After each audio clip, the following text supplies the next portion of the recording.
Nous avons maintenant le quorum. Bon après-midi, mesdames et messieurs, au comité sénatorial permanent des banques et du commerce. Je suis David Tkachuk, président du comité. Aujourd'hui, nous étudions le projet de loi C11, une loi modifiant la loi sur le droit d'auteur, accès des personnes ayant des déficiences perceptuelles aux œuvres ou autres objets de droit d'auteur protégés. Comme le dit le résumé législatif, la modification proposée à la loi vise à faciliter l'accès des personnes ayant des déficiences perceptuelles aux œuvres de droit d'auteur protégés tout en protégeant les titulaires de droits d'auteur. Ce projet de loi a reçu le consentement unanime dans l'autre chambre et nous sommes heureux de l'avoir reçu et de l'étudier.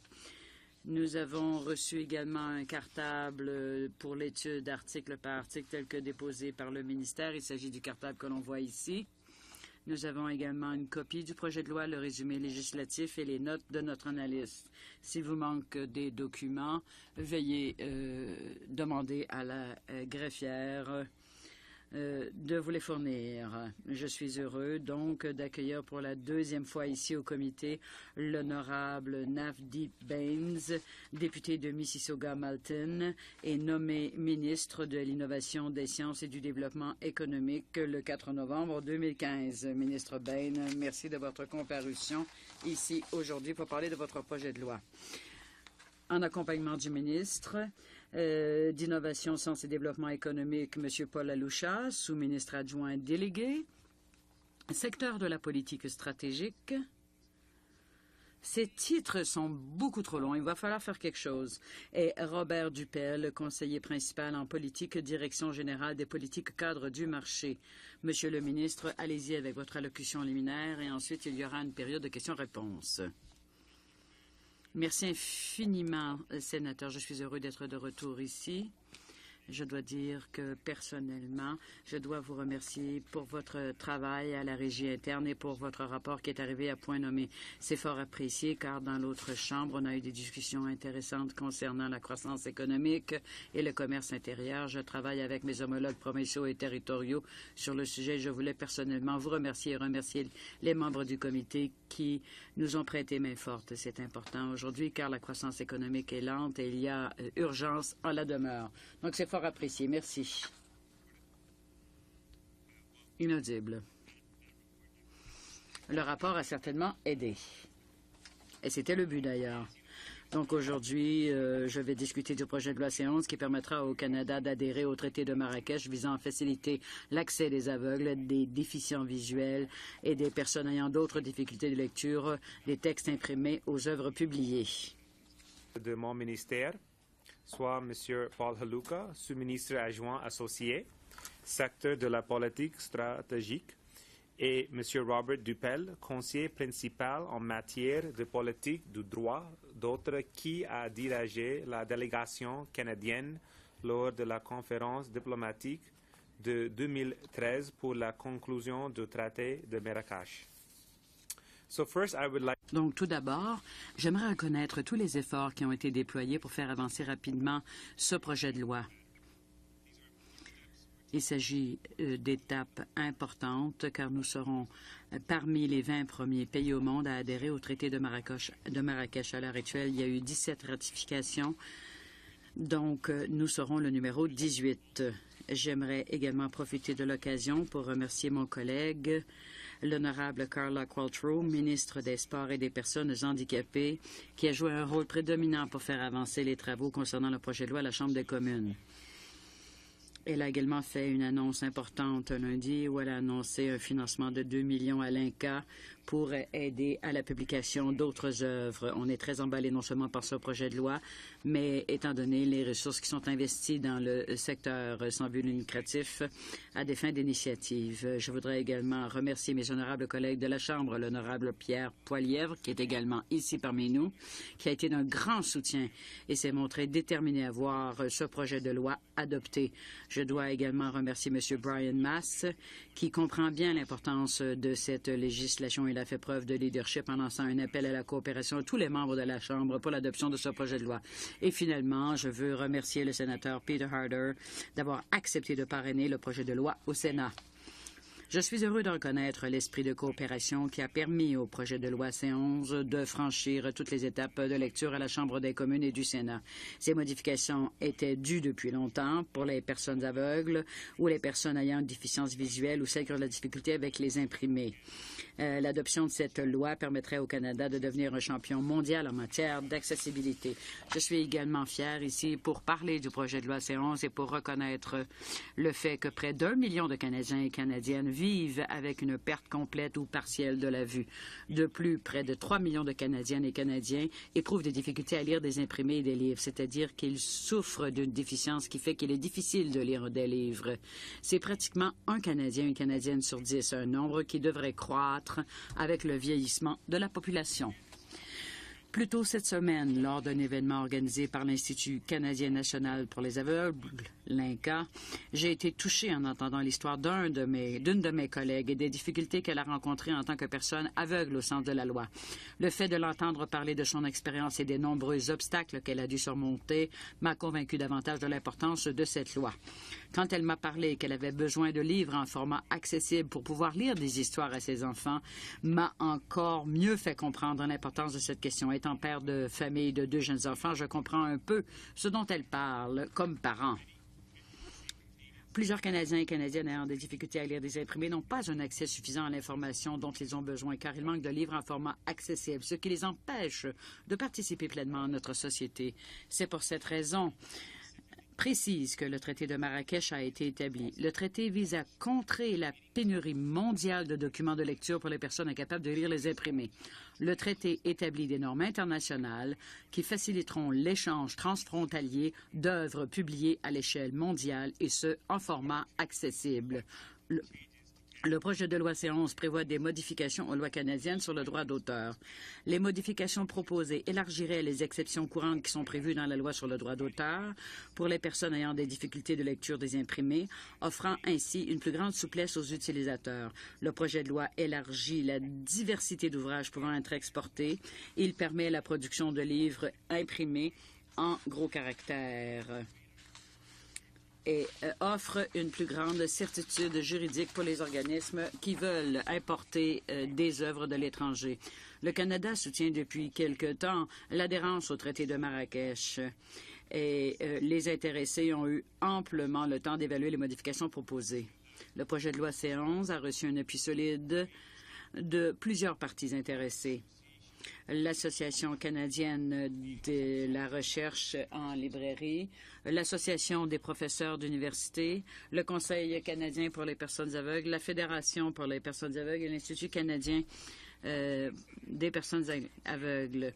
Je sais qu'il va falloir assurer une accessibilité commerciale à l'avenir et il va falloir prévoir le paiement de redevances. J'aimerais donc profiter de l'occasion de parler de ces choses-là. Concernant les limites de disponibilité commerciale, elles garantiront que les exceptions ne s'appliqueront pas lorsque des exemplaires en format accessible sont déjà disponibles sur le marché.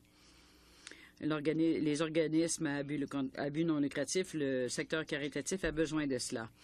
Ces limites sont d'importantes mesures de protection pour les auteurs et les éditeurs et elles offrent les mesures incitatives nécessaires au déploiement de produits commerciaux. On a discuté avec le secteur caritatif et ils vont se réjouir d'avoir des solutions commerciales permettant de combattre la pénurie de livres accessibles. Naturellement, des limites de disponibilité commerciale sont en place depuis l'introduction, dans les années 90, des exceptions accordées aux personnes ayant une déficience perceptuelle dans la loi sur le droit d'auteur. Lorsque des modifications à ces exceptions ont été apportées en 2012, notamment l'ajout de nouvelles exceptions concernant l'exportation, elles étaient accompagnées de limites semblables. Le projet de loi C11 modifie ces limites afin d'offrir une certitude juridique accrue aux utilisateurs. Concernant le paragraphe 1.5 du projet de loi, une précision est apportée quant à la limite de disponibilité commerciale qui s'applique à l'exception relative à la production et à la présentation d'exemplaires en format accessible au Canada. La modification préciserait que pour que la limite soit appliquée, un livre doit être offert dans un format accessible qui répond aux besoins de l'utilisateur visé et non pas dans n'importe quel format accessible. Par exemple, si un utilisateur ou une utilisatrice a besoin d'un livre en braille, Le fait que celui-ci soit à faire sur le format en format audio n'est pas suffisant. En vertu du paragraphe 2.1 du projet de loi, les modifications permettraient aux organismes sans but lucratif d'exporter des exemplaires en format accessible en faisant porter aux détenteurs du droit d'auteur le fardeau de déterminer si un ouvrage est déjà offert sur le marché, de même qu'en limitant les mesures de réparation pouvant être demandées à l'encontre d'organismes à but non lucratif qui sont de bonne foi. Pour ce qui est des exportations vers les pays membres du traité de Marrakech, pour que la limite de disponibilité commerciale puisse s'appliquer, il incombera, et ça c'est très important, aux détenteurs du droit d'auteur de démontrer que l'ouvrage offert dans un format accessible est disponible sur le marché étranger dans des conditions raisonnables. Même si le détenteur d'un droit d'auteur peut démontrer qu'un ouvrage est déjà disponible sur le marché dans les pays de destination, les mesures de réparation demandées à l'encontre d'un organisme à but non lucratif se limiteront à une injonction. Par exemple, une ordonnance d'un tribunal interdisant à l'organisme de fournir d'autres exemplaires de l'ouvrage visé dans le pays en question. Maintenant, pour ce qui est le paiement des redevances, c'est une autre question qui a été soulevée. Il n'y a aucune obligation à l'heure actuelle pour les organismes à but non lucratif de payer des redevances. Au terme de la loi sur le droit d'auteur, les organismes à but non lucratif ne sont tenus de rembourser des redevances que si un pouvoir de réglementation est exercé. Ces dispositions sont maintenues dans le projet de loi C11 afin d'assurer la souplesse voulue pour s'adapter aux circonstances futures. Les processus réglementaires exigent des consultations publiques et toute décision éventuelle d'exercer ou non ce pouvoir doit tenir compte des répercussions sur les organismes à but non lucratif et sur les utilisateurs, y compris leur capacité de profiter pleinement des exceptions prévues dans la loi. D'exercer une influence positive à l'échelle internationale en contribuant à la mise en œuvre du traité à court terme. À cette fin, j'espère pouvoir être utile au comité aujourd'hui. So thank you again for... Merci encore de me permettre de vous parler de ce sujet fort important aujourd'hui et je serai plus qu'heureux de répondre à vos questions. Merci infiniment. Il y a déjà 3 personnes qui veulent poser des questions. Sénateur Black. Merci, Monsieur le Président. Monsieur le Président, avec votre accord, je poserai quelques questions concernant le projet de loi C11. Et ensuite, j'aurai une autre question à poser au ministre relativement au rapport que nous avons rendu public cette semaine et qui porte sur le commerce intérieur. J'aimerais qu'on s'en tienne au projet de loi C11. OK, merci. C'est la raison pour laquelle je voulais demander votre permission. Merci infiniment. Monsieur Gray. Monsieur Baines, pardon. J'appuie ce projet de loi. Je veux néanmoins comprendre quelles sont les mesures de protection des droits d'auteur pour les écrivains et les éditeurs. Prenons un exemple. Et peut-être que les téléspectateurs comprendront mieux. Disons que Alice Munro, une grande écrivaine canadienne qui a publié de beaux ouvrages, quelles seraient les protections de Mme Munro pour qu'elle puisse obtenir ses droits, vu sa créativité? C'est ce que je veux savoir. Est-ce qu'il y aura des préjudices? Et s'il y a des préjudices, est-ce que le préjudice sera absorbé par l'éditeur ou l'auteur? On veut en arriver à un équilibre certain entre les intérêts des détenteurs de droits et les utilisateurs, tout en permettant à un organisme caritatif d'utiliser les ressources nécessaires pour garantir l'accès. Donc oui, les détenteurs de droits d'auteur seront tout à fait protégés. Toute œuvre imprimée en vertu du traité de Marrakech et en vertu de la loi ne le seront que pour les organismes sans but lucratif pour aider les personnes qui ont des déficiences de perception ou qui sont aveugles. Et si jamais les gens se sentent lésés, je pense qu'on a prévu des recours.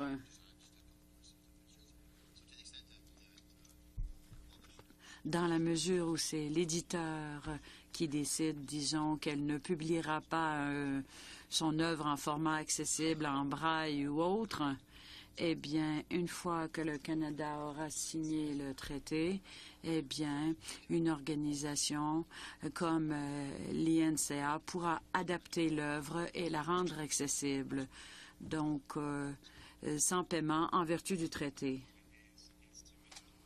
En réalité, on veut que ces œuvres soient rendues accessibles sans paiement, mais pour ce qui est de la production du matériel, eh bien, ce sera surtout pour les organismes sans but non lucratif. Et la ministre fournira les ressources nécessaires. Donc, c'est l'organisme sans but lucratif qui doit être responsable de cela. Donc, si on rend les œuvres de Mme Monroe accessibles à ceux qui ont des déficiences, à ce moment-là, ils doivent le faire.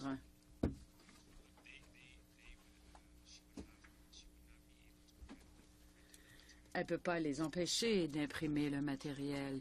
Ils peuvent le faire, mais n'ont pas à payer pour les coûts. Donc, c'est en fait une exception. Il faut satisfaire les besoins du marché. Ce qu'on veut, en fait, c'est que ces œuvres adaptées se retrouvent sur le marché et que ces œuvres soient vendues. Mais lorsqu'il n'y a pas de version en format accessible disponible sur le marché, à ce moment-là, les organismes sans but lucratif peuvent les rendre disponibles. On dit qu'il y a seulement 7% de cas comme ceux-là. Avez-vous consulté les organisations qui représentent les auteurs et les éditeurs au Canada? Pourriez-vous nous faire rapport sur leur point de vue? Oui, il y a eu des consultations lors des négociations du traité de Marrakech et on a demandé aux parties intéressées ce qu'elles pensaient du traité de Marrakech, de ce qui existait déjà en 2012 dans notre loi sur le droit d'auteur. Et on leur a demandé leur opinion sur l'application du traité. On a parlé des organisations qui aident les personnes aveugles, le secteur de l'enseignement, les organisations d'auteurs et d'éditeurs également. Mais sachez qu'il y a des exceptions à l'heure actuelle, surtout pour le Canada. Il y avait des limites commerciales, comme on l'a dit depuis les années 90. Le système fonctionne assez bien. Si un éditeur ou un auteur est détenteur du droit d'auteur et veulent que les gens ou les organismes comme l'INCA rendent les œuvres disponibles, le droit d'auteur peut donner une autorisation, Mais l'exception, c'est si une organisation veut faire une copie, fournir un exemplaire, ils peuvent le faire sans la permission pour la personne qui en a besoin. Mais il y a des limites. Par exemple, si l'éditeur de Mme Monroe a fourni une version en format accessible dans le commerce, si une personne qui a une déficience perceptuelle veut l'acheter, elle peut l'acheter. Mais l'exception va au-delà des organismes à but non lucratif. Il faut que l'on produise des exemplaires en format accessible aux personnes ayant des déficiences perceptuelles. Et quel est leur avis là-dessus? Je pense qu'ils sont heureux de voir que l'on songe quand même aux auteurs. C'est quand même une question très complexe, mais pour ce qui est des dispositions relatives aux livres depuis les années 90, il faut quand même, c'est un peu démodé, il faut trouver quelque chose de nouveau. Et il faut donc rétablir l'équilibre entre les intérêts des usagers et les intérêts des auteurs. Et dans ce cas-ci, c'est pour les personnes qui ont des déficiences visuelles. Et tant qu'il y a des sauvegardes, des protections, sur le plan commercial, je pense que tout le monde en sera satisfait. Sénatrice Wallen, on a déjà des livres audio qui produisent des recettes pour les auteurs. Alors, quel est le rapport ici? Les livres en format audio ne sont pas les mêmes, ne sont pas présentés sous le même format que pour ceux qui sont pour les personnes qui ont des déficiences visuelles. Cela leur permet, les versions préparées pour ces personnes avec déficience sont spéciales et leur permettent de suivre. Merci. Deuxième point, pour la réduction des restrictions à l'exportation pour les auteurs non canadiens. Qu'est-ce que ça signifie exactement? Les auteurs britanniques dont les livres sont disponibles ici et qui veulent exporter leurs livres sous une forme différente vers les États-Unis. Et bien, tant qu'on respecte les règles, on peut vendre certaines versions, mais pour certains volumes, on veut adapter certaines choses. Mais ça dépend des pays. Donc, sous la loi, on ajoute qu'on peut exporter seulement des ouvrages d'un auteur canadien ou seulement des ouvrages qui sont visés par la loi. Est-ce que vous vouliez ajouter quelque chose là-dessus? Non. Merci beaucoup. Et oui, j'appuie entièrement cette mesure. Sénateur Massicotte? Merci, sénateur, d'être venu. Merci, Monsieur le ministre. Nous appuyons tous l'objectif de cette mesure, mais nous voulons quand même nous assurer qu'elle est équitable. Vous avez mentionné toute une liste d'organismes dans votre présentation, mais il y a quand même des compagnies, des éditeurs qui ont profité de ces œuvres. Donc, j'en reviens à ma question. Il faut maintenir l'équilibre pour les auteurs. Qu'est-ce qu'ils disent? Et pourquoi les auteurs ne sont-ils pas nommés? Pourquoi ne sont-ils pas pour cette mesure? Et donc, si j'ai bien compris, j'ai aussi posé des questions aux éditeurs. Les producteurs et les auteurs appuient la mesure, mais je n'ai vu aucun artiste, aucun producteur qui s'oppose vraiment à la mesure. Et oui, j'ai rencontré aussi toutes sortes d'éditeurs, de groupes d'éditeurs qui appuient vraiment le traité de Marrakech. Et très souvent, ceux qui s'opposent à cette mesure hésiteraient à le faire verbalement ou publiquement.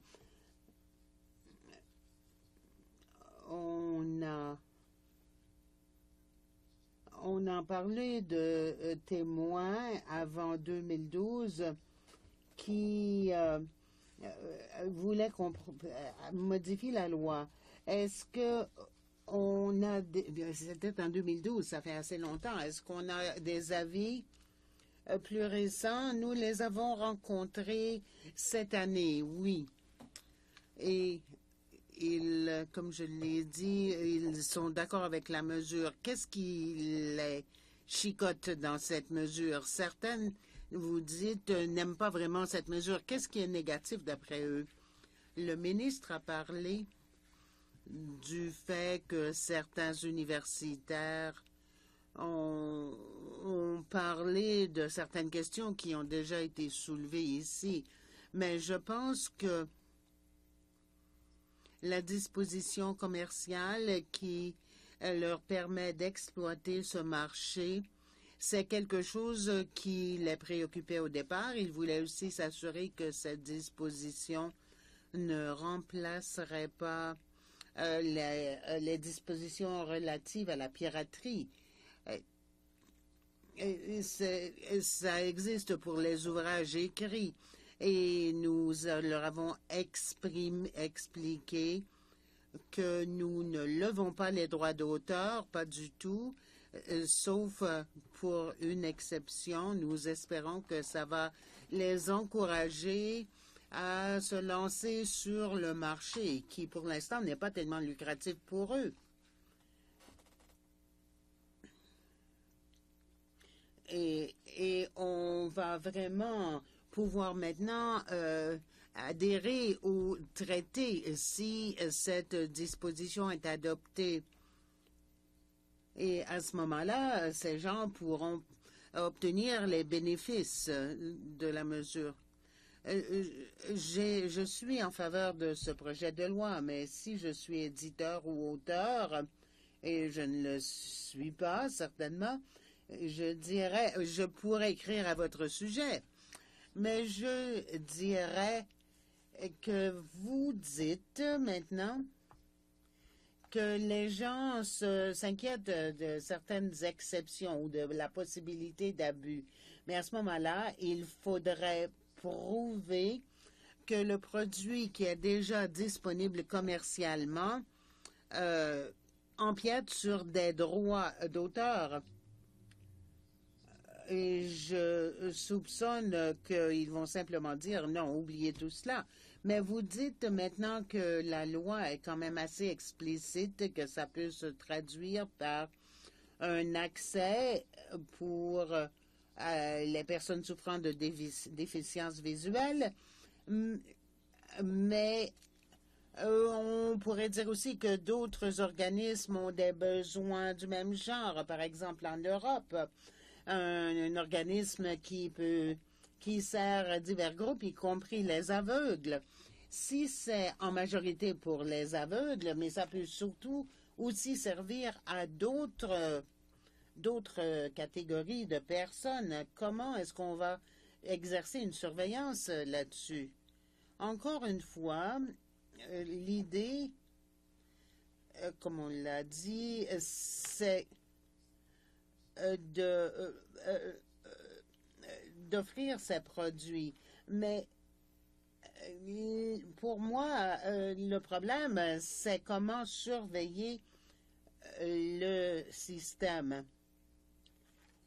Et c'est une des choses dont on va vous parler plus tantôt. Vous avez tout à fait raison. Nous avons conçu le projet de loi pour que le fardeau soit sur les éditeurs et les auteurs, parce que le marché n'a pas vraiment une grande quantité d'ouvrages pour les personnes qui souffrent de déficience visuelle. Alors qu'il existe un besoin, la dernière chose que nous voulons faire, c'est avoir un traité où on placerait ce fardeau sur les ONG, par exemple. Nous voulons donc fournir les œuvres. Et c'est pour cela que le fardeau est placé sur les éditeurs et sur les auteurs. Au lieu d'avoir un traité qui permet de publier ces œuvres de cette façon, nous ne voulions pas nous trouver plutôt avec des actions en justice.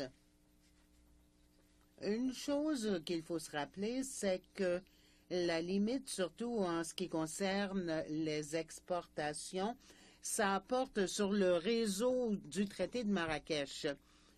Pour ce qui est des protections, c'est une chose à laquelle on a songé pendant la négociation du traité.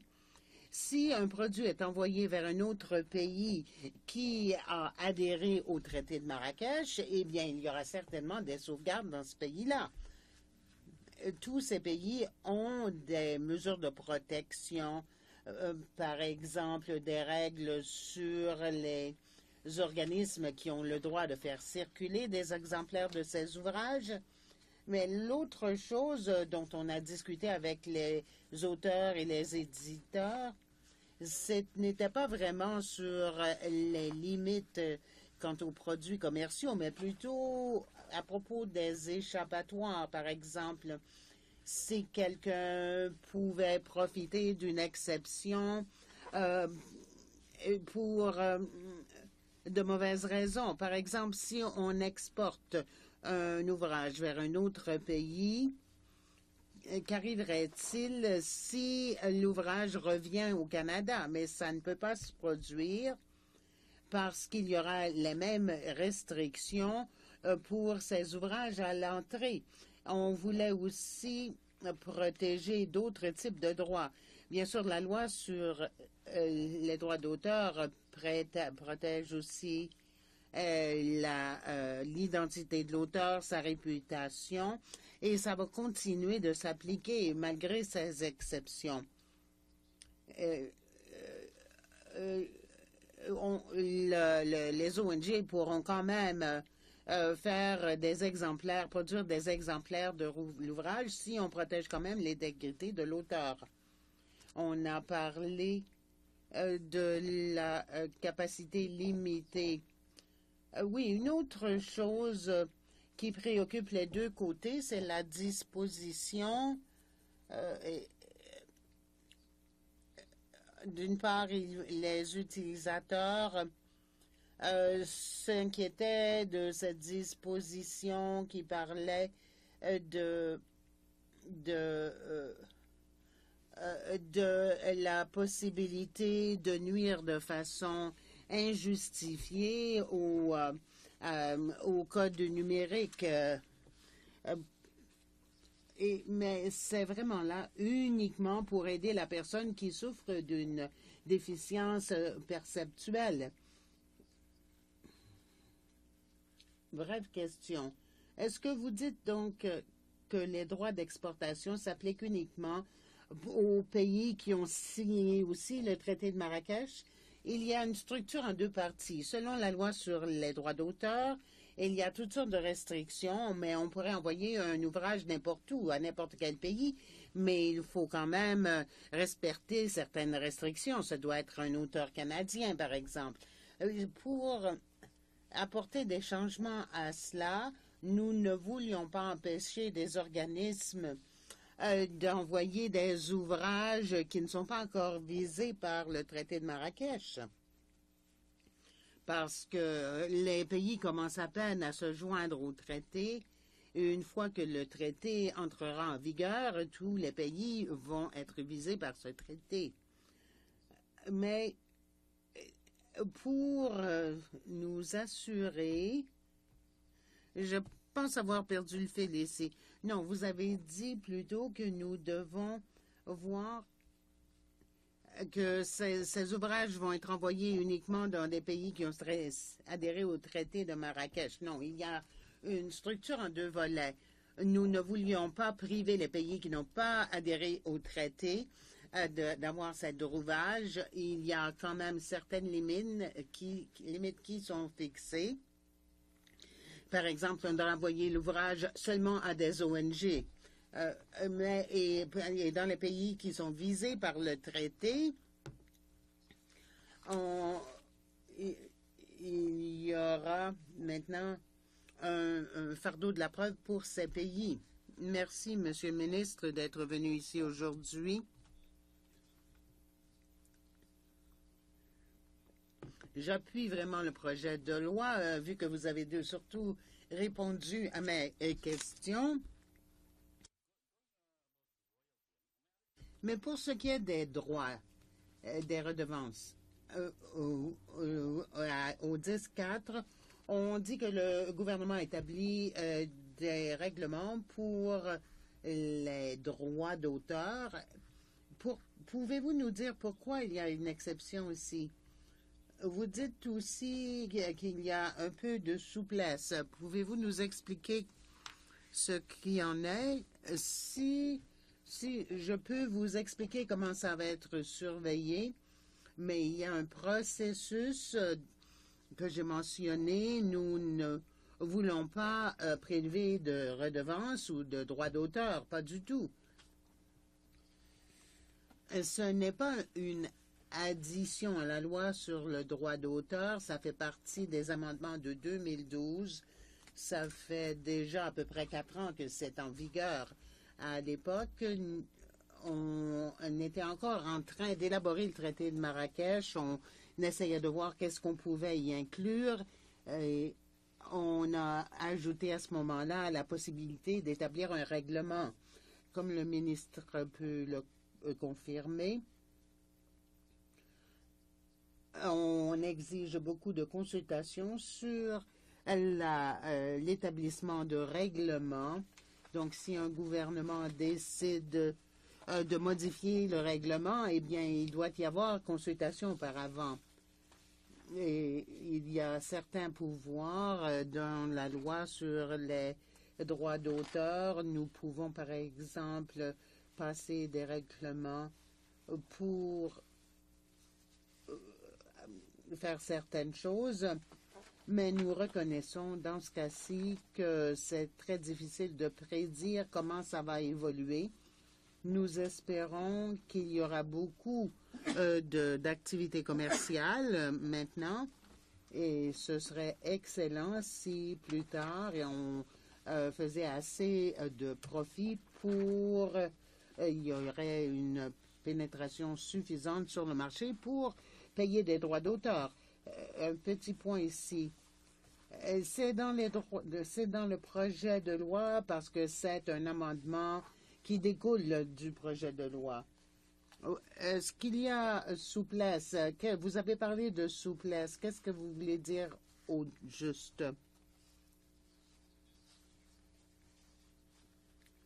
Au sujet des droits d'auteur, vous avez parlé de souplesse.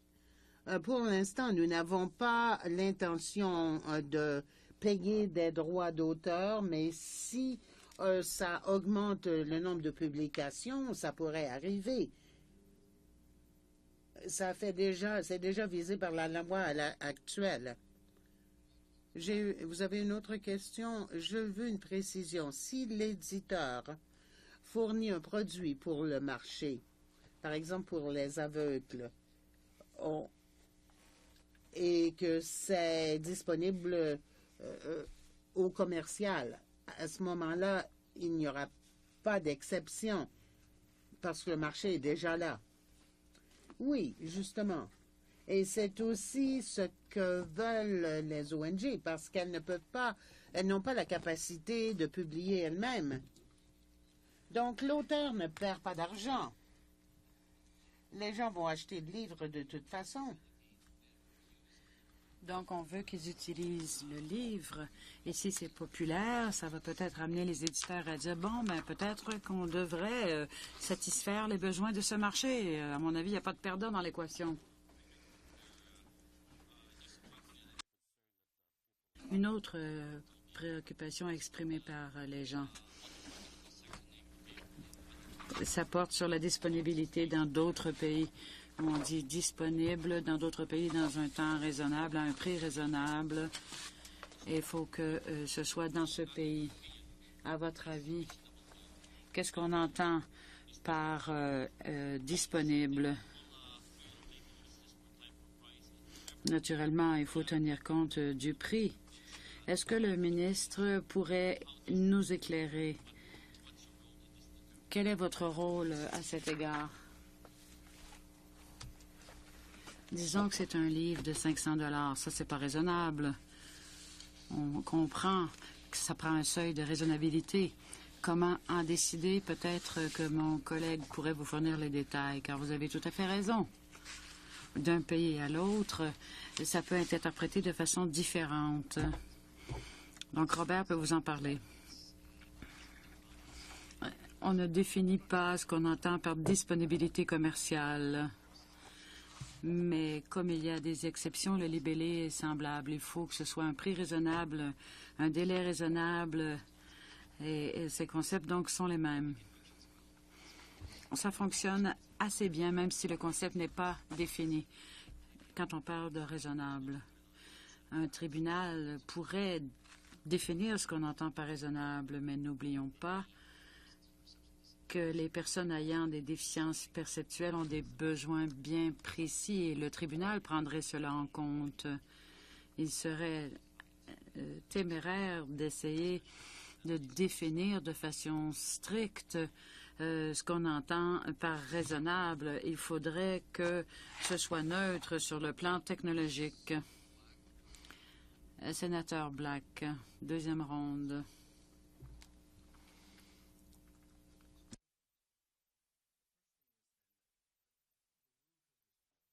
Bon, l'origine de cette politique, je suis d'accord. C'est une politique sociale. Il a été décidé qu'il y avait des besoins légitimes et économiques chez les personnes qui ont des déficiences perceptuelles et on veut respecter ce principe. Voilà donc la genèse de ce projet de loi. Réponse oui, vous avez raison. Et il faut surtout penser au volet économique. Imaginez, non seulement les gens ne peuvent pas lire un texte imprimé parce qu'ils ont ce défi à relever. On veut savoir comment on en arrive à un équilibre. Il semble qu'il n'y ait pas vraiment d'équilibre. D'une part, il y a les éditeurs et les auteurs, et d'autre part, la collectivité. Mais on a dit que sur le plan de la politique sociale, c'était correct de se faire.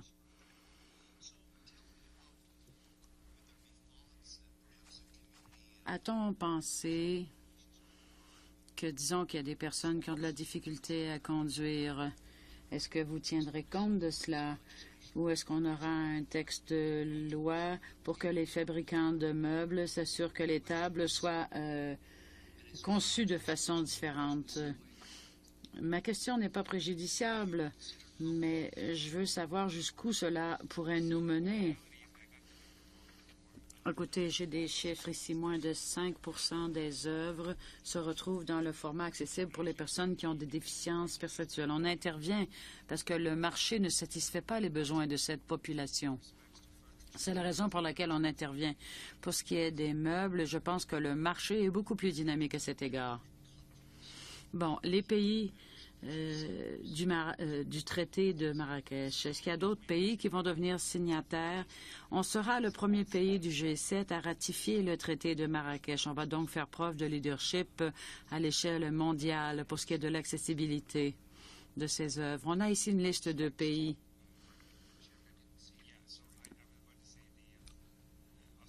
L'Australie est mentionnée ici.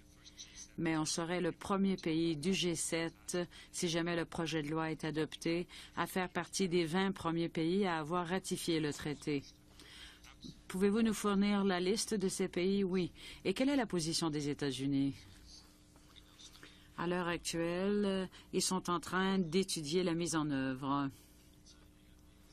Ils sont déjà signataires du traité. Ils ont manifester leur intérêt à ratifier le traité. À l'heure actuelle, ils se demandent comment ils vont le mettre en œuvre. Merci, merci, messieurs. Merci, sénateur Black. Merci, monsieur le ministre. Permettez-moi de prendre la parole. On a demandé quel était le point de vue des éditeurs. J'ai reçu une lettre aujourd'hui. C'est mon équipe qui m'en a fait part. Le Conseil canadien des éditeurs appuie le projet de loi C11. J'ai parlé de tous ceux qui appuyaient le projet de loi, mais ça, c'est une mise à jour, car c'est une lettre que j'ai reçue aujourd'hui. Et je voulais attirer l'attention des membres du comité sur cette lettre. Est-ce qu'il y a des dangers pour le Canada, des risques? Si jamais les États-Unis ne deviennent pas signataires du traité de Marrakech. C'est pas un risque, il faut faire preuve de leadership et ça va créer un avantage certain pour nos citoyens et citoyennes. Le risque, ce serait pour les États-Unis s'ils se démarquent et ne desservent pas bien leur population. On serait dans une position assez solide, car on satisferait les besoins de cette population qui était marginalisée. Ce serait préférable à la position que pourraient prendre les États-Unis, le cas échéant. Merci, Monsieur le ministre. Nous allons lever la séance pendant quelques minutes pour accueillir les prochains témoins.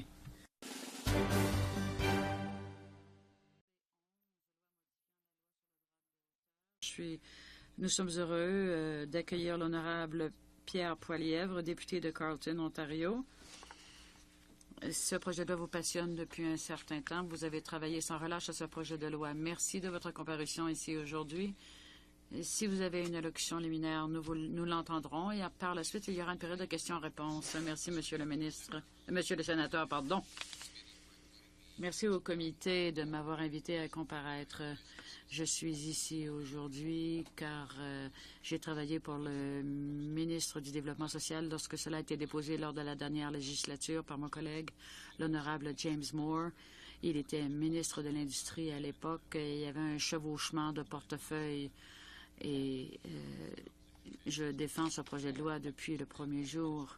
Je remercie le ministre Baines, Qualtrough, le révérend Rob Oliphant, député de Don Valley West, qui ont tous parrainé ce projet de loi. Ça a été un effort de collaboration.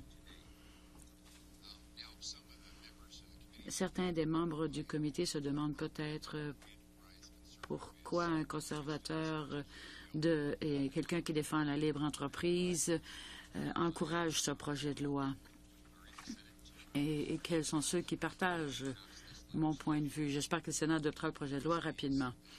En réalité, habituellement, lorsqu'on conçoit une loi pour aider un groupe, tout le monde doit en payer le prix. Si on a un programme qui exige des deniers publics, on doit aller chercher ces deniers publics.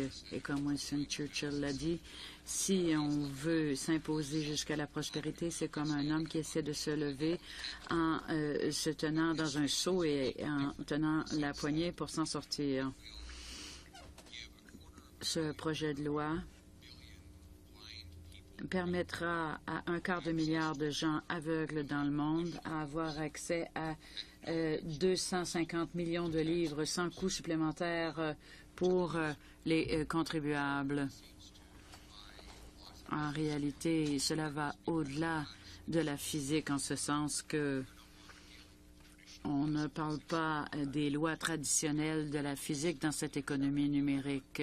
Avant, si on avait un livre et moi j'avais un livre et on l'échangeait, on n'avait quand même toujours qu'un livre. Dans le monde numérique, si on a une copie numérique et qu'on la partage, on a 2 livres. Et c'est ce qu'il y a de merveilleux avec la multiplication numérique, telle qu'encouragée par ce projet de loi. Les signataires au traité ont modifié leur loi sur le droit d'auteur pour que les groupes qui ont des déficiences perceptuelles et ceux qui offrent leurs services à ces groupes puissent partager ces copies. Un livre enregistré à Londres peut être disponible à un lecteur aveugle de l'Ontario et vice-versa. Ça, c'est important, car les personnes aveugles ont de la difficulté à avoir accès aux livres. Il n'y a que 7% des publications qui sont rendues accessibles dans un format accessible. En adoptant ce traité et la loi d'exécution du traité, on va permettre aux personnes ayant une déficience perceptuelle d'avoir accès à 270 000 livres et publications produits à l'étranger. On va donc lever cet obstacle juridique pour que ces livres soient accessibles au Canada. Et les livres produits au Canada, par exemple, à Don Valley, il y a l'Institut canadien l'Institut national canadien pour les aveugles, qui pourra offrir des œuvres aux personnes qui ont des déficiences perceptuelles partout sur la planète. Le sénateur Black et Mascott ont soulevé des questions importantes. Moi, je défends les détenteurs de droits. C'est important pour notre économie et pour la civilisation dans son ensemble. On a des droits d'auteur comme on a des droits de propriété, car personne ne veut payer pour une œuvre qu'ils peuvent obtenir gratuitement. Mais le ministre a conçu ce projet de loi avec circonspection pour éviter justement ce problème de gratuité. Certes, personne ne paiera si on peut obtenir quelque chose gratuitement, mais ici, on parle de livres qu'une personne ne peut pas lire, pas du tout. Ces livres ne sont pas disponibles en format accessible. C'est pas comme si on évite des ventes. Le livre est disponible ici et je vais l'obtenir gratuitement là. Non, le livre n'est pas disponible en format accessible. C'est la raison pour laquelle le traité me le rend accessible. Parce que j'ai une déficience perceptuelle ou une difficulté de lecture des imprimés. Si l'éditeur ou l'écrivain décide de produire l'œuvre dans un format accessible, à ce moment-là, il n'y a plus d'exemption de droit d'auteur. Et comme vous l'avez dit, Monsieur le Président, lorsque vous avez posé vos questions, ce projet de loi incite les éditeurs et les créateurs à faire ce qu'il y a à faire, à rendre ces œuvres disponibles aux personnes ayant des déficiences perceptuelles. Naturellement, ce faisant, ils pourraient avoir des profits. On parle d'un quart de milliard de personnes ayant des déficiences de perception. Donc, on espère que ces produits seront davantage disponibles dans le commerce. Entre-temps, ça ne nous empêche pas d'aller de l'avant avec ce traité qui colmatera la brèche qui existe à l'heure actuelle dans le monde de l'édition, et ce, partout dans le monde. Si vous doutez de l'importance de ce projet de loi, eh bien, écoutez ce que Penny Harton a eu à dire. C'est la plus grande percée d'alphabétisation pour les aveugles depuis que le braille a été inventé. Si nous adoptons ce traité, si nous ratifions le traité en adoptant ce projet de loi dans votre Chambre avant l'été, nous serons le 18e pays à le faire et cela nous amènera au chiffre magique de 20 pays et après cela, le traité entrera en vigueur. Ce faisant, Monsieur le Président, on mettra fin à cette noirceur littéraire de laquelle souffrent plein de gens parce qu'ils ont une déficience de perception. Je suis heureux qu'on travaille ensemble afin d'atteindre cet objectif avant le congé estival. Merci, M. Poilièvre. Une mise à jour pour vous de ce qui arrive au Sénat à l'heure actuelle. 9 sénateurs ont pris la parole. Naturellement, il y a encore beaucoup de temps à notre disposition, mais de toute façon, il n'y aura pas de problème. Vous n'avez pas à vous en faire, Monsieur Poilièvre. Sénateur Black, sénateur Anverga. Est-ce qu'il y a d'autres gens qui veulent poser des questions? Sénateur Black, tout d'abord, merci, Monsieur le Président. Merci de votre initiative. Comme on l'a entendu tout à l'heure, on sait que c'est une politique de nature sociale et on doit vous féliciter de cette initiative. Mais il est important de reconnaître qu'il y a des coûts. Et je voudrais donc vous poser des questions en ce sens. Dans vos commentaires, vous avez dit que ceux qui ont des défis perceptuels n'auront pas à en payer le prix. Mais admettez donc qu'il y a un coût quelque part. Il y a quelqu'un qui va devoir payer le prix de cette politique et ce sont les éditeurs. Vous devez être d'accord avec ça. Je ne dis pas que c'est bon ou mauvais, mais ça, c'est la réalité. Êtes-vous d'accord? Je ne suis pas d'accord. Je ne suis pas d'accord car le ministre a conçu le projet de loi de telle façon qu'il a créé une exemption pour les œuvres qui sont déjà disponibles dans le commerce à un prix raisonnable, en format accessible. Donc, si un éditeur a produit les travaux, les livres d'Harry Potter, et s'ils sont disponibles à un prix comparable, comme c'est le cas pour le reste du public, eh bien, le lecteur, la lectrice paiera le prix du marché. C'est seulement dans les cas où l'éditeur ne vend pas le produit en format accessible. L'éditeur n'aura pas de perte de revenus, là. De toute façon, il n'y aurait pas eu de vente car le produit n'est pas disponible. Oui, mais pour produire ce format, il y a un coût. La production d'œuvres en format accessible ne sera pas absorbée par l'éditeur. Ce sera par les organismes à but non lucratif comme l'Institut national pour les aveugles. Mais ce coût est déjà prévu.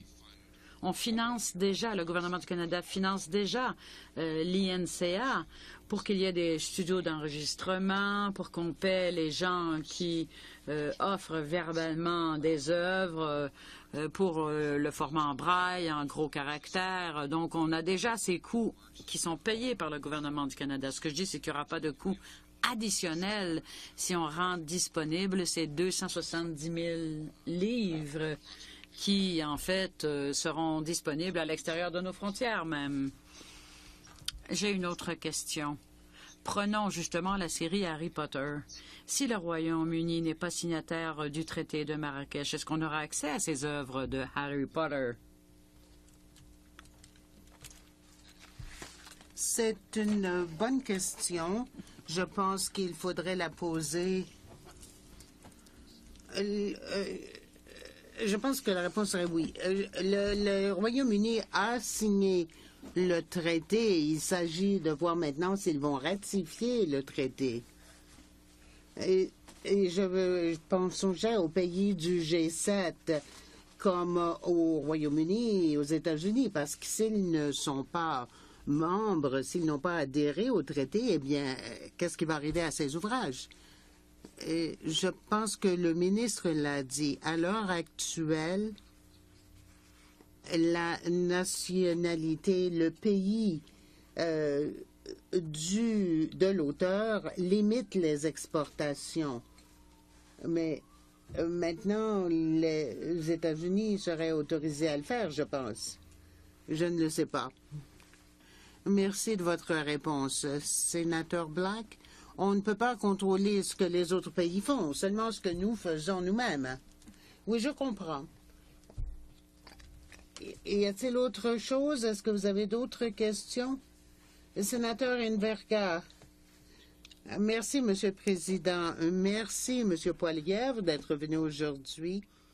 Je pense que c'est vraiment votre bébé. Et pour moi, c'est James Moore qui a pris l'initiative. Moi, j'étais là simplement pour l'appuyer. Pouvez-vous nous dire un peu à quoi ça va ressembler? Est-ce que c'est vraiment le projet de loi que vous pensiez que ce serait au départ? Est-ce que c'est le projet de loi que vous vouliez qu'on adopte? Oui, je pense que oui. Le ministre actuel l'ont rédigé en faisant les exceptions appropriées et ont pris toutes les précautions voulues pour protéger les droits d'auteur. Si nous étions au pouvoir maintenant, le projet de loi serait très semblable à ce qu'il est aujourd'hui. Sur ce, s'il n'y a pas d'autres questions, merci beaucoup, Monsieur Poilievre. Nous allons suspendre pour quelques minutes pour permettre aux autres témoins de s'avancer. La séance du comité sur le projet de loi C11, loi tendant à modifier la loi sur le droit d'auteur, accès des personnes ayant des déficiences perceptuelles. J'accueille maintenant l'Institut national canadien pour les aveugles, Diane Bergeron, directrice exécutive, relations stratégiques et engagement, Thomas Simpson, spécialiste opérations en affaires gouvernementales, et ensuite de l'Association canadienne des bibliothèques, Victoria Owen, membre du comité sur la politique publique, et de l'Association des bibliothèques de recherche du Canada, Susan Hay, directrice générale. Je pense que vous avez une déclaration d'ouverture, Madame Bergeron et Monsieur Simpson. Je pense que vous êtes ici pour aider à répondre aux questions. Donc, merci, Madame. Allez-y, Madame Bergeron. Merci beaucoup, honorable sénateur. Merci beaucoup de m'avoir invité aujourd'hui. Je voudrais parler un peu des choses que les autres intervenants ont mentionnées. Il n'y a que 7% des œuvres publiées maintenant qui sont disponibles pour les personnes avec perception visuelle. 7%. Dans les pays en développement, ce chiffre tombe à 1%. Et c'est pour cela que seulement 10% des enfants dans les pays en développement ont accès à l'éducation. Au Canada, le taux de chômage pour les personnes aveugles est de maintenant de 70%. 70%. La majorité de ceux qui ont un emploi, les 30%, sont vraiment sous-employés à cause de leur niveau d'instruction. Le fait d'avoir accès à des œuvres publiées leur donne accès à des renseignements, donne accès à la culture, aux communautés. Combien de fois par jour est-ce que vous prenez quelque chose pour le lire? Combien de fois par jour allumez-vous la télé? Si une personne a des perceptions visuelles ou est aveugle, vous ne pouvez pas le faire. On parlait plutôt des livres de Harry Potter et je veux vous expliquer comment ça fonctionne. Les livres de Harry Potter ont été publiés en braille et en format audio. Il y a plusieurs formats que nous pouvons obtenir seulement parce que l'auteur, Mme Rollins, a donné l'autorisation pour que ces livres soient enregistrés. Le livre a déjà été enregistré à plusieurs reprises par le Canada, par le Royaume-Uni, par les États-Unis. Il y a 8 exemplaires en format audio, ce qui a coûté à ces divers organismes de 150 à 200 000 $. À cause du traité de Marrakech, le Canada, les États-Unis, le Royaume-Uni pourraient se réunir et décider. Le Canada va enregistrer le premier livre, les États-Unis le deuxième, le Royaume-Uni le troisième, et ensuite nous les partagerons. Au lieu d'avoir 8 exemplaires du même ouvrage, on aurait un seul exemplaire pour le même prix. Ça ne change rien au livre lui-même ou au financement que reçoit le détenteur du droit d'auteur. C'est bien pour les aveugles d'avoir accès à ces livres, mais moi, je n'ai pas de livres. J'obtiens tous mes livres à une bibliothèque. Comme il y a des gens ici, vous ne payez pas les droits d'auteur à ce moment-là. Vous l'obtenez gratuitement pour un certain temps, mais vous n'en êtes pas propriétaire. C'est la même chose pour les aveugles ou les personnes qui ont une vision partielle. Et les organismes comme l'Institut national canadien pour les aveugles sont des intermédiaires à qui ils font confiance, on fait confiance, et qui peuvent fournir ces ouvrages aux bibliothèques du pays. Si je décide d'acheter l'ouvrage, je dois l'acheter en braille s'il est disponible, en version audio s'il est disponible, si c'est ce que je veux. Je voulais aussi parler de la disponibilité commerciale, c'est-à-dire l'utilisation par la personne qui veut lire le livre. Moi, je suis très souvent sur navigation.com. On ne peut pas lire les livres de la même façon que d'autres personnes. Si je veux surligner certaines sections, par exemple, je dois l'avoir dans un format différent et les livres audio ne m'aident pas. Si vous êtes aveugle et sourd en même temps, eh bien, vous ne pouvez pas avoir la version audio. Quand je lisais à ma fille, quand elle était plus petite, je lui lisais la version braille et elle voyait l'imprimé. C'est comme ça que je lui ai montré comment lire. C'est très important pour nous qui avons des familles. Il y a un groupe appelé le Consortium pour livres qui a été formé par divers organismes du monde qui se sont réunis pour créer un catalogue de livres qui sont disponibles grâce par l'entremise des bibliothèques. Ils ont l'autorisation de publier quelques 45 000 ouvrages. Ils sont distribués un peu partout dans le monde, mais il en reste quelques 250 qui ne sont pas encore disponibles. Et pourquoi? Parce que chaque fois, il faut communiquer avec le détenteur du droit d'auteur pour demander sa permission. Et le traité de Marrakech va changer tout cela. Ça va passer de 7% à 20 à 50.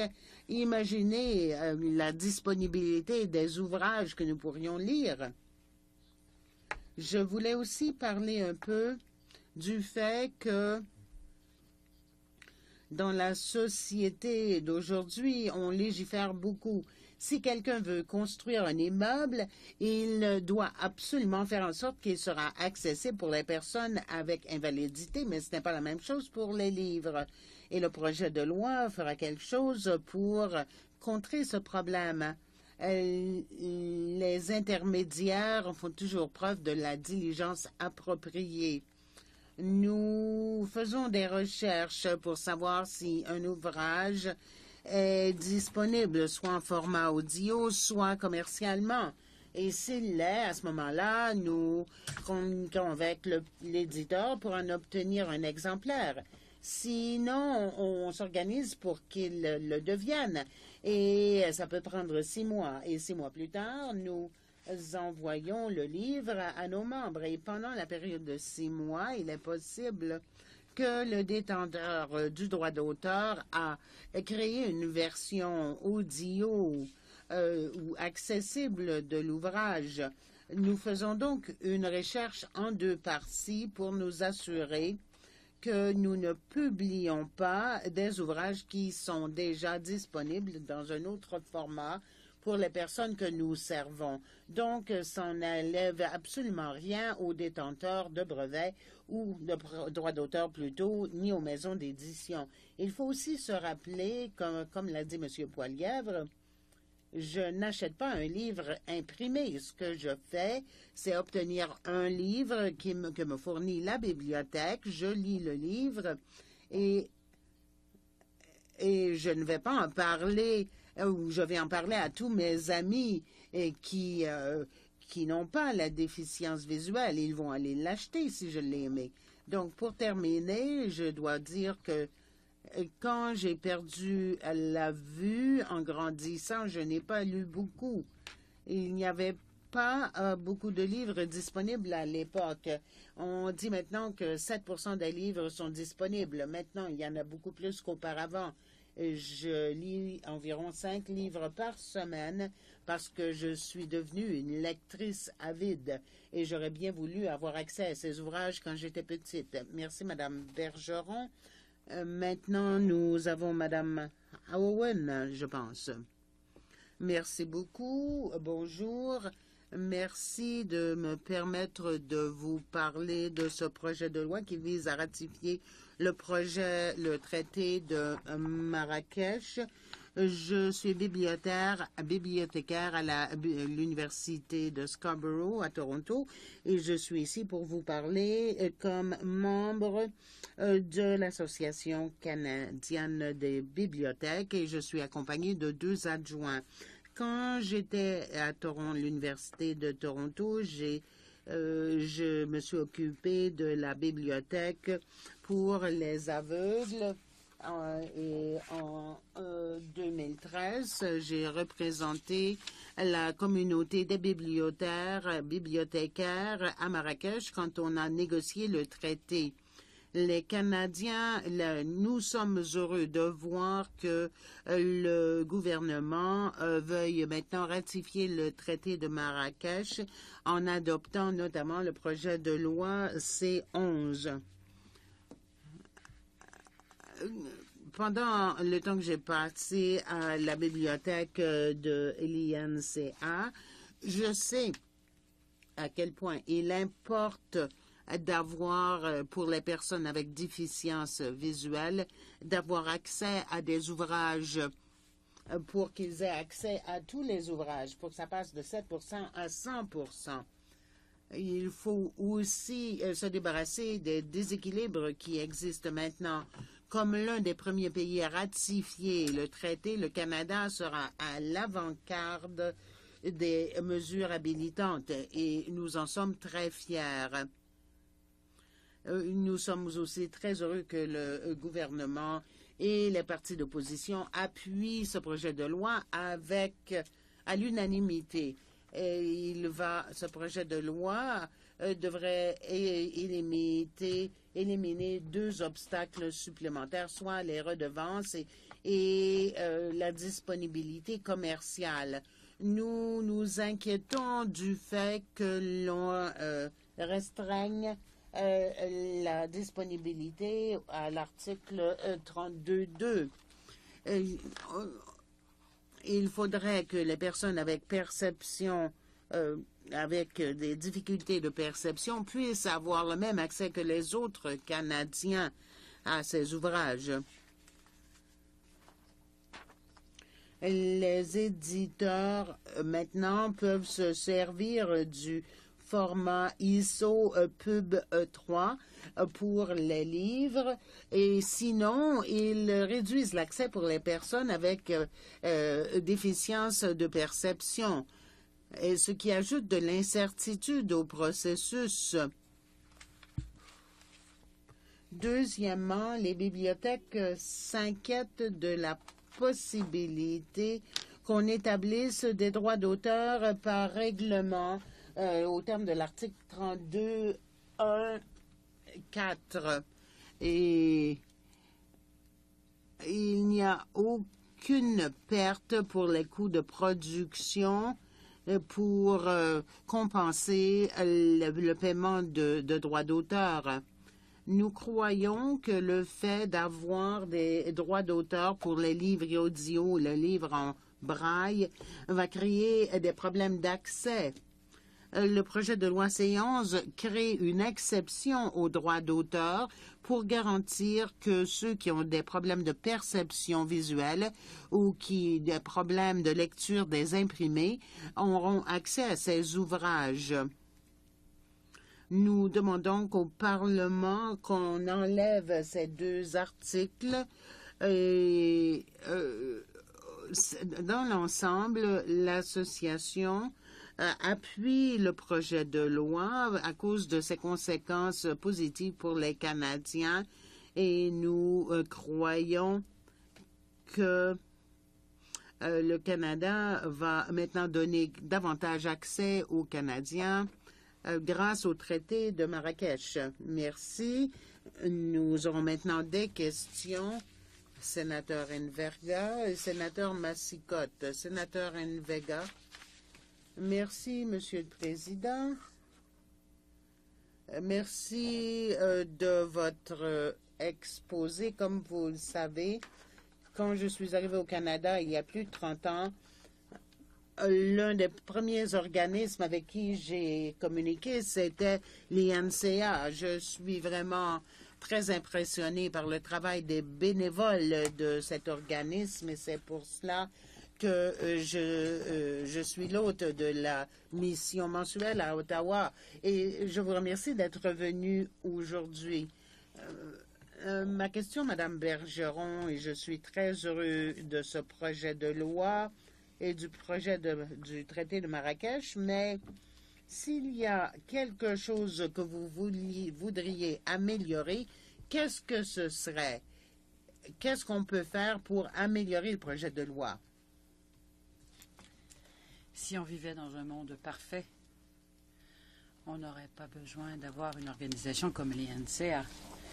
Et on n'aurait pas à avoir des articles dans la loi sur le droit d'auteur parce que les éditeurs offriraient les livres dans un format accessible au départ, mais on n'y est pas encore. Donc, je dirais que la disponibilité commerciale, ça nous convient. Ce projet de loi va nous permettre, enfin, la loi sur le droit d'auteur va être revue en 2017. À l'heure actuelle, il faut adopter ce projet de loi et en 2017, ça nous donne 1 an pour voir s'il y a des problèmes ou des préoccupations, mais à ce moment-ci, il est important d'adopter le projet de loi. Le conglomérat sur l'accessibilité des livres veut exécuter le traité de Marrakech, veut que ce soit une réussite. Donc, voilà la façon dont il faut procéder. Dernière chose.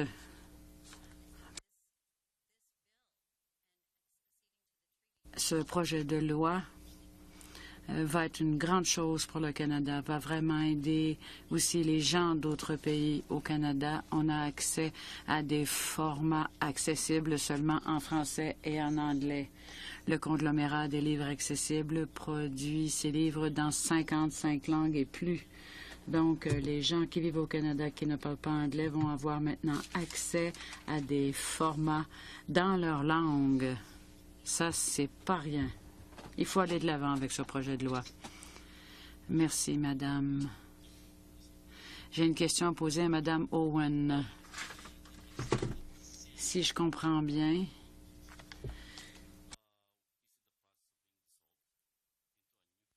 on dit qu'il y aura une nouvelle fédération, n'est-ce pas?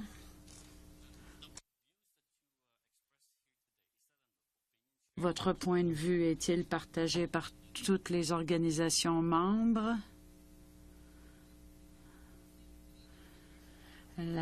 Enfin, il y a l'Association canadienne des bibliothèques de recherche du Canada. On a préparé une déclaration commune et notre Association des bibliothèques représente des gens à Ottawa. Il y a l'Association canadienne des bibliothèques et l'Association des bibliothèques de recherche du Canada. C'est un comité mixte qui travaille sur les questions de droit d'auteur pour les bibliothèques. Donc, l'Association canadienne des bibliothèques, à l'heure actuelle, travaille au comité, mais pour le moment, le travail se fait avec le Conseil des bibliothèques urbaines et l'Association des bibliothèques de recherche du Canada.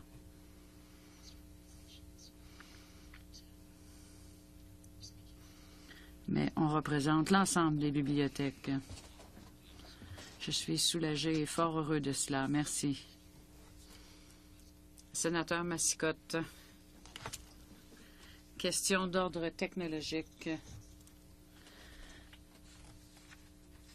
Est-ce qu'à un moment donné, tous les livres seront numérisés et convertis dans un format accessible?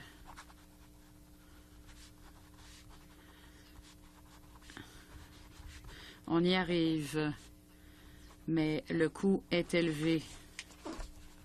Je peux vous donner un exemple. Les livres audio sont de plus en plus disponibles. On peut avoir un livre audio et le numériser assez facilement, comme Victoria le disait. C'est un peu plus compliqué. Si, par exemple, on prend un livre, mon livre de cuisine canadien, que l'on retrouve dans toutes les cuisines canadiennes.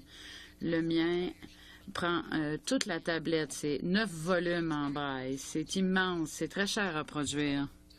Donc, au lieu de faire cela, ce qu'on a fait, c'est créer du braille électronique. Et ça peut être envoyé via l'Internet avec un dossier .brf. Et ça peut être inclus sur un appareil comme celui-ci. C'est un afficheur de braille, donc je peux lire un livre sur ce petit appareil. Mais ça coûte 3 500 $. Et si je suis en chômage, 70% des gens qui ont cette déficience visuelle ne peuvent pas se permettre l'achat d'un tel appareil.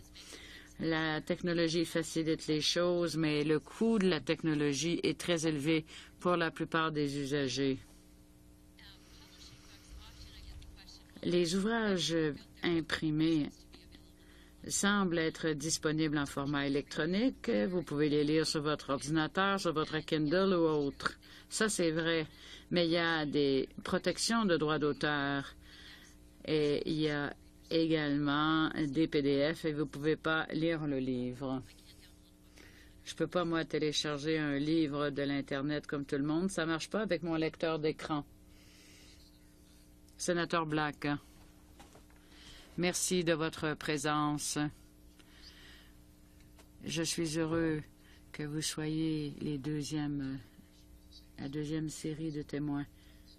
Ma question, c'est de savoir, est-ce que cela satisfait vos besoins? Madame Owen, si vous aviez l'occasion de modifier les articles sur les redevances et sur la disponibilité sur le commerce, on peut toujours modifier ce projet de loi et le renvoyer à la Chambre, mais ce ne sera pas prêt avant l'été. Madame Bergeron a dit, s'il vous plaît, allez de l'avant. On va se préoccuper des modifications ultérieurement. Qu'est-ce que vous en pensez? Quel serait votre choix? On n'est pas d'accord, hein? En fait, on est d'accord.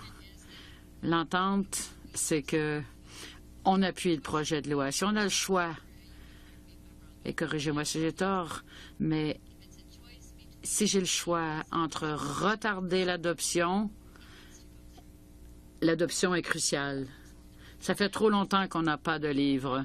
La sécheresse a duré assez longtemps. Vous pouvez toujours prévoir des modifications plus tard. C'est très difficile. En fait, une fois qu'un projet de loi est adopté, c'est fait.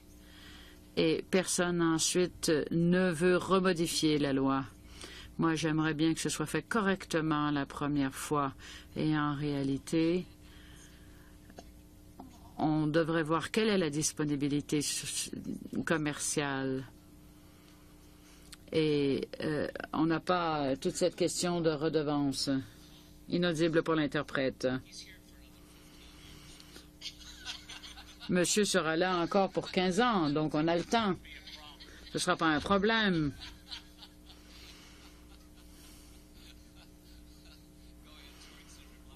Désolé, sénateur Black, je n'ai pas pu m'empêcher de faire la blague. Concernant les redevances, on en traitera par voie de réglementation. C'est ça? Oui, c'est ça. C'est beaucoup plus facile à ce moment-là de travailler avec le gouvernement pour que la réglementation soit appropriée ou pour qu'il n'y ait pas de réglementation. Oui, c'est vrai. C'est juste. Mais ce n'est pas l'idéal. Moi, j'aimerais que le projet de loi soit parfait. Ces deux questions ne sont pas prévues dans le traité. La plupart des pays n'ont pas non plus ces embauches, ces obstacles plutôt que l'on trouve dans la loi sur le droit d'auteur.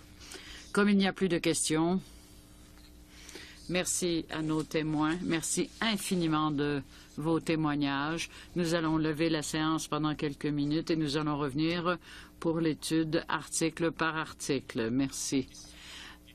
Écoutez, est-ce qu'on peut dire que c'est une victoire pour ce projet de loi? Est-ce qu'on peut prendre une photo avec les témoins? Est-ce que ce serait approprié?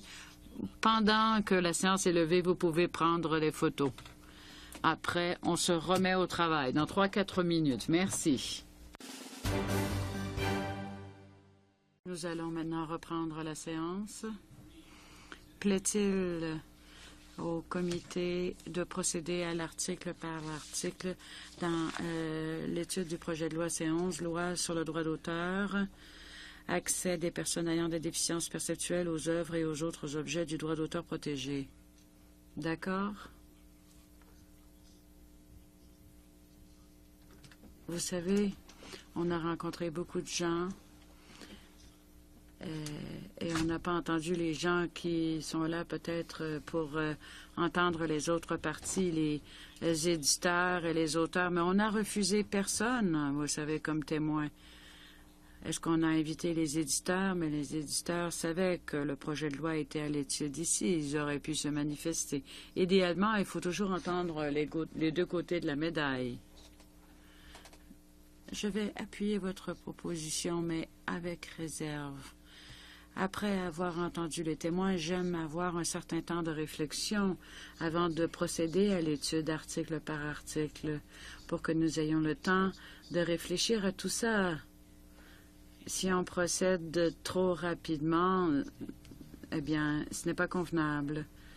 Mais je vais quand même aller de l'avant avec ce que vous avez proposé, mais j'ai des réserves. Peut-être qu'on pourrait justement parler de cette divergence d'opinion. Il y avait une divergence d'opinion. Est-ce qu'on va de l'avant et on adopte le projet de loi tel quel? Ou est-ce qu'on envisage les dispositions à ces deux articles tels qu'il nous a été proposé? On peut le faire lorsqu'on étudiera chaque article. Les usagers sont ceux qui ont cette perception visuelle. Eux veulent qu'on adopte le projet de loi. Je comprends ce que dit l'Association des bibliothèques, mais on peut toujours modifier une loi. C'est mon avis. Le sénateur Black, qu'avez-vous en tête? Eh bien, je pense, comme le sénateur de Kachuk l'a dit, qu'on devrait écouter la voix des intéressés. C'est certain que s'il y a des problèmes dans un an, des problèmes d'accès ou de coût, on devrait les encourager à revenir ici et à y donner suite. On peut mettre cela comme commentaire. Peut-être qu'on peut adopter le projet de loi, parler au ministre de nos préoccupations pour avoir la situation à l'œil.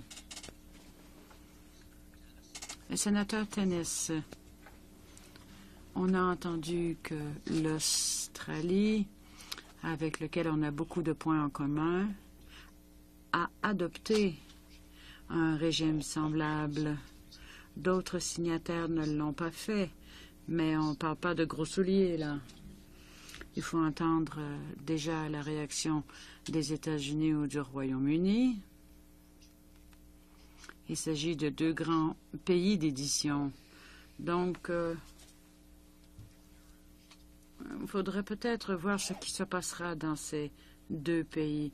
Et si ce qu'on propose s'aligne sur ce que feront les États-Unis et le Royaume-Uni, à ce moment-là, on pourrait revenir sur notre position. Le comité étudie ce sujet précis. On n'est pas le volet administratif. On ne peut pas faire de surveillance. Moi, je préfère envoyer une lettre au ministre pour que le ministère ait ces questions à l'œil. Donc, on pourra annexer ce commentaire. Le sénateur Day, on pourrait envoyer une lettre. C'est une bonne idée. Il faut attirer l'attention du ministre sur ces questions. Mais vous savez, lorsqu'il a pris la parole, il était au courant de ces questions. Donc, il est au courant de la question des redevances et de la question de la disponibilité commerciale. Mais on devrait le mentionner dans des commentaires, comme l'a proposé le sénateur Enverga. Vous voulez que ce soit un commentaire ou une lettre? Vous préférez une lettre? Donc, envoyons cette lettre. Est-ce qu'on est d'accord? On est d'accord.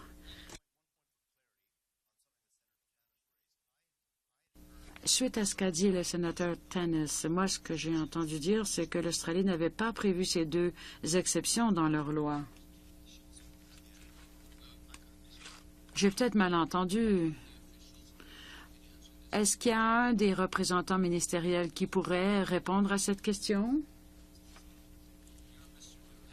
Monsieur Dupel, je crois, c'est ça? Vous êtes Monsieur Dupel? D'accord. Aidez-nous à tirer tout cela au clair. Oui, bien sûr.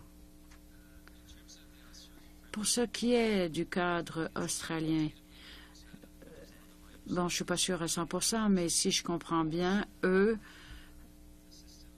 ont un régime avec des limites sur la disponibilité commerciale. On peut en fait déposer des avis auprès de l'Organisation mondiale de la propriété intellectuelle qui est liée au traité de Marrakech. Et donc, ils ont prévu des dispositions qui s'appliquent aux personnes qui ont des perceptions, des déficiences de perception. Et il y a également des permis pour certaines activités. Si je comprends bien, ils sont en train de prévoir d'autres changements, même s'ils viennent de déposer le désir de ratification du traité de Marrakech. Si je comprends bien, ils vont maintenir les limites de disponibilité commerciale, mais pour ce qui est des dispositions sur le paiement des redevances, ils vont faire l'objet d'exceptions. Avez-vous une question, monsieur?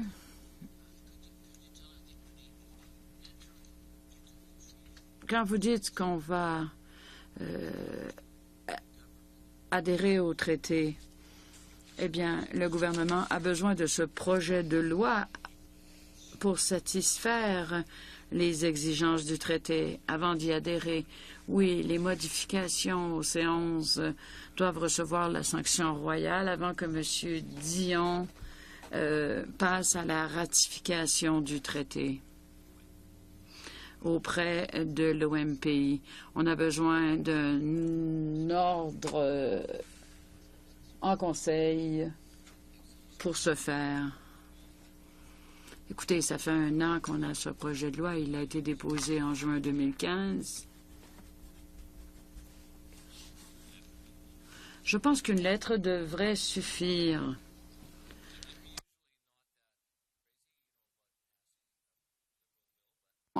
J'aime pas néanmoins adopter un projet de loi libéral, mais aujourd'hui, ce sera une exception.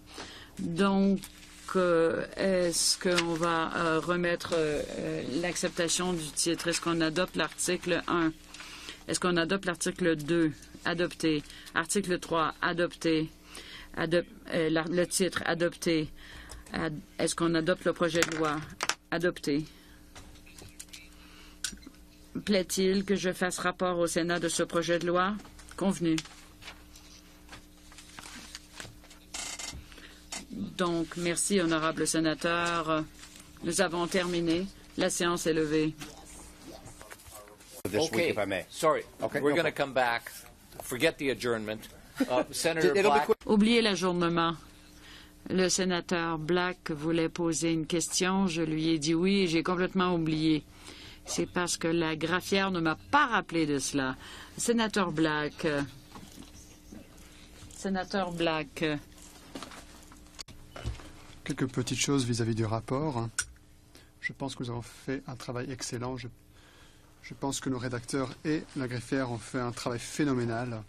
C'est un travail très fin. Je pense que ce serait intéressant de savoir ce que la femme des communications a à dire dans les 10 à 15 jours à venir pour qu'elle puisse nous dire comment s'est passée cette initiative pour qu'on puisse en tirer des leçons. Est-ce que la communicatrice est heureuse avec le rayonnement? Est-ce que nous avons pu interpeller les Canadiens? Comment ça s'est passé dans les médias, sur les réseaux sociaux? Je voudrais des données. Il n'y a pas le feu, mais on devrait savoir ce qui se passe pour l'avenir. Deuxième point. Je suis très heureux avec ce qu'on a pu lire à notre égard dans la presse. On a dit il faut agir et si vous n'agissez pas d'ici le 21 juillet 2017, ça va être renvoyé à la Cour suprême. Je voudrais inviter le ministre pour avoir une mise à jour en octobre et éventuellement en mars. Oui, c'est déjà sur notre calendrier. Oui, je veux qu'il revienne pour nous donner une mise à jour. Oui, on lui a demandé pour des mises à jour, en effet. Nous voulons que le processus continue comme il le fait à l'heure actuelle. Il semblait être enthousiaste quand je lui en ai parlé. Je pense qu'il apprécie le rapport plutôt. Cela va l'encourager, surtout compte tenu de ce qu'on a pu lire de nous dans la presse vis-à-vis de tous les négociateurs dans toutes les provinces. Est-ce que quelqu'un a fait un recueil des reportages? Oui, un courriel a été envoyé sur le sommaire du Sénat sur les communications. C'était bien étoffé. Robin vous a envoyé l'article dans Maclean's. Somme toute, cela progresse bien. Continuons comme ça. Si dans vos régions, vous avez des personnes qui pourraient recevoir un appel de coup, un coup de fil ou qui pourraient recevoir un peu plus de pression, faites-le. Je figure comme chroniqueur dans l'émission de Dan Smith en Alberta. Parfait.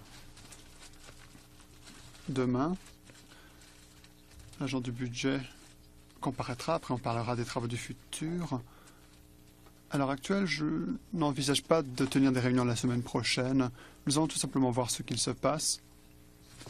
Je pense que ce printemps a été une véritable réussite. Ce serait bien d'en finir demain.